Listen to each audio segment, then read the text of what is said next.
ეს ყველაფერი 1923 წელს კატალონიაში დაიწყო, როცა სერვანტესის გარდაცვალების დღეს 23 აპრილს კაცები ქალებს ვარდებს ჩუქნიდნენ და მათგან წიგნებს იღებდნენ საჩუქრად. ხოლო მას შემდეგ რაც 23 აპრილი უკვე იუნესკომ წიგნის საერთაშორისო დღედ გამოაცხადა, ამ დღის აღნიშვნა თითქმის მთელმა მსოფლიომ დაიწყო და ტრადიციად იქცა.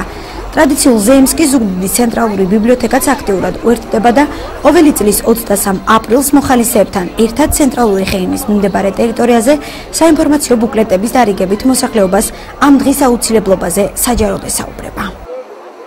ყოველწლიურად 2002 წლიდან საქართველოს საბიბლიოთეკა ასოციაციის ინიციატივით ტარდება მთელ საქართველოში ეს პირველი ემთხვევა წიგნის საერთაშორისო დღეს 23 აპრილს იწყება და თავდება საქართველოს ბიბლიოთეკარის დღე გახლავთ 30 აპრილს.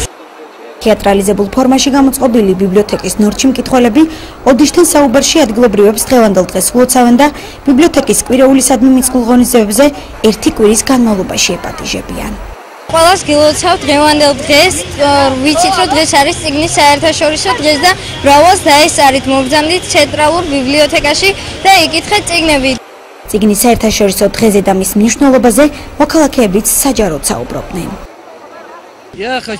მე მინდა პირველ რიგში მიულოცო საქართველოს მოსახლეობას დღევანდელი დღე მომავალ თაობას, რომელიც ეზრდება საქართველოს უსურებს საუკეთესოს და მინდა რომ მშვიდობა იყოს.